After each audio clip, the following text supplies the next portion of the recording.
Hi, this is the view of Las Vegas with Arielle, and of course we have Dallas. Dallas. President Keisha, WCOBM, Dallas Fort Worth. Hello, Dallas. WCOBM, Dallas Fort Worth. And of course, my two beautiful Maria. Co-host. Hi, everybody. I'm Kiki. Okay, we don't have much time, but let's talk about why did you run away, Nikisha? It was more of my environment because I wanted a way out in regards to achieving my dreams reality. So, how old are you when you ran away? 15. Huh? How old are you when you ran away? I was 15, but it wasn't me like leaving and finding my own place. It was basically relocating from Texas to California to live with my brother. Oh. So what happened after that? Well, like you say, I'm very multicultural now. Well-rounded. It was a great opportunity that I seized at an early age because I had a lot of adult responsibilities when I was younger.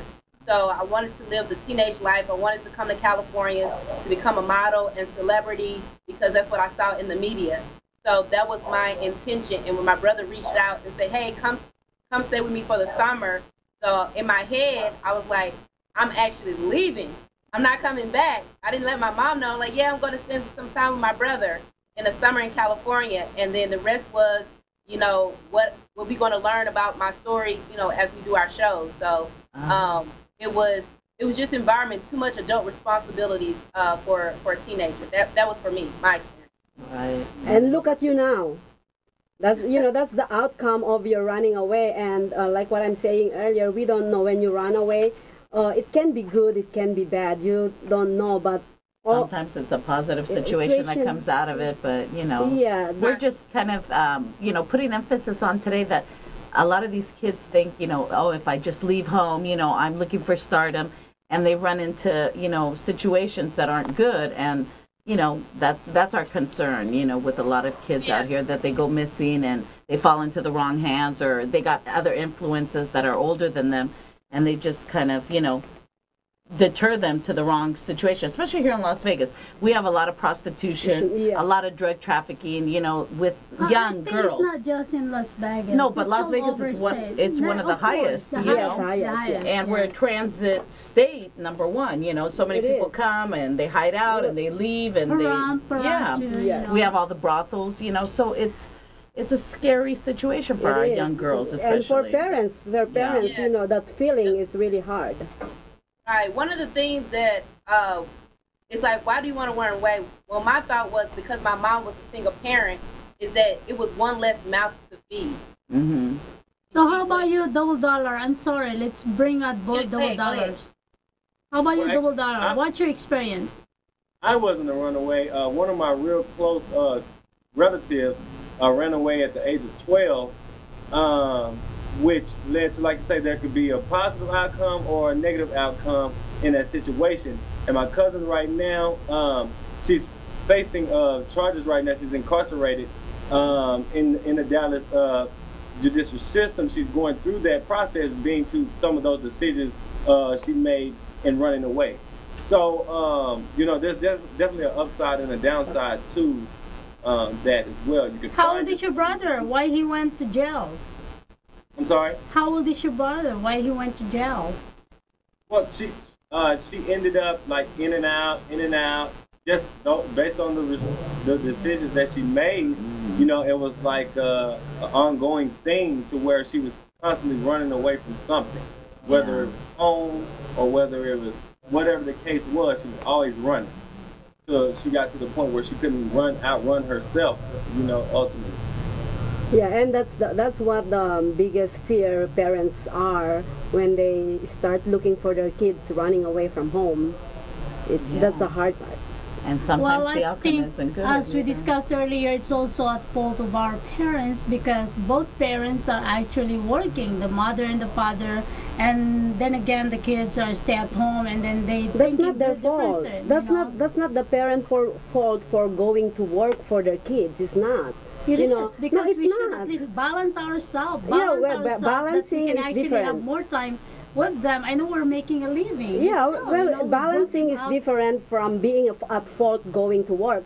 I work. I'm the only parent. I've been a single parent for my kids from young to up to now. And you know, sometimes like what my friend said, that it's probably her fault, but no, it's not. I'm trying to bring in everything for my kids, and for my kids to actually you know, have a better life. Yeah, better life, and then it's gonna be my fault? Of course not. I don't think it's. It is, you know, it's that just fault. It's us too. Yes. You know, we. Well, can That's be. what I'm trying to say is, we have to balance ourselves. You know what I mean? Not just work. It's not their fault. Going back, it takes a village to raise a kid. It really does. It takes the grandparents, the parents, cousins, relatives. Everybody needs to come back together because, like I said, society has become very selfish. Everybody is me, me, me, me, me, me, me. I want to look good. I want to have that freedom. Parents get divorced, like we went back. Moms at 50 and 40 and 30 don't look like moms at 50 and 40 like they did 10, 15 years ago. You know, we, like I said, we're in our 40s, 50s. You know, we are worried about straightening our hair, getting our J-Lo Are you 50? You know, I'm 50. Yes, I'm 50. I just turned 25. And I got 5 kids, you know what I mean? But I don't want to be in competition with my girls, you know what I mean? They're out dating and having fun. So it's, you know, you still gotta be that mother, be that protector, you know, be that friend, be that caregiver, be everything. And it does take a little weight because you're like, I want to kind of live my life too, kids. I want that little freedom too, kids. I don't want to work and come home to a messy, you know. $1. So that's, did he ever learn a lesson? You know, he went to jail already. Is he still in jail right now? But she actually, she's incarcerated right now. Still is. Actually, she's innocent in the crime. She is a girl. Okay, she's your sister. Right now, she's fighting for freedom. Oh, cousin. Okay. Wow. Well, I hope. How old is she now? Right now, she's 27. Wow. So just think about from the age of 12 up until now, she's been constantly running away. Mm-hmm. Wow. And a lot of times, you know, sometimes if they get, you know, they run away and they get in that, you know, either foster care system or, you know, as far as jail, kind of that system, it follows them into their later, you know, years. It's very hard to get out of it because it's just repetitious. You know, they're accustomed to it after a while, and no matter they don't want to be in it, they're already in there. So it kind of keeps like a tire, you know, over and over. So it's very hard. So that's why, you know, we need more people to come together. We need more people to come together. Teachers. It's very interesting, Kiki, that you said that, because when I lived in China, I worked for a school called EF, English Learning School. Mm-hmm. And when you talked about it takes a village to raise a child, a lot of the parents would go to work for U.S. companies in a different city, and they would leave their children to their grandparents. Mm-hmm. And so the grandparents would be the ones waking up early in the morning, taking the kids to school during the summer, while the parents were working to cultivate that core value of family and education. Yes. And it's very interesting in the Eastern culture versus Western culture, where when everybody comes to America, it's all about the American dream. Absolutely. It's all about the I. So it's nothing it's not our fault. It's just our experience of what we're born into. Yep. And paint this big picture so people around the world buy into the American dream and then see what it is for what it is. And so just like you talk about the judicial system, it's the same thing at the workplace.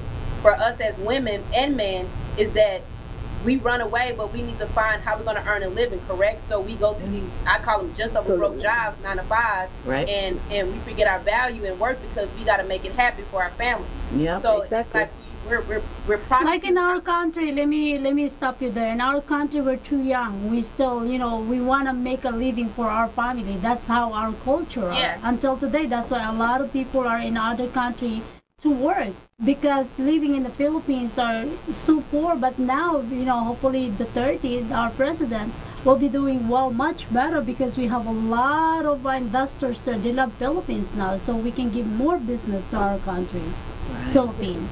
It's very different. The Easterners and the Westerners are very different. You know what I mean? Yeah. We are very laxy-daisy. You know what I mean? The United States of America is very laxy-daisy. It's a privilege. It is a privilege that we live here. You know what I mean? And a lot of things come easy to us here, very easy. Yeah. But at the meantime, also, what are we producing as far as this generation of children? where do most of our doctors come from? Where do most of our Philippines, India. China, Asia, India, Pakistan? Why is that? Why are they flooding in? Medical, that's our #1 medical. We're going to have more conversation next week. We're going to talk about it. We don't have much time. I just want to condolences, Dr. Stone. I'm sorry. Remember Rosemary Stone, she died already, so tomorrow is a burial. And thank you so much to all viewers. And thank you so much. Yeah, thank you everybody. And thank you, Dallas. Dallas. Bye, Dallas. See you next week. Bye. Thanks.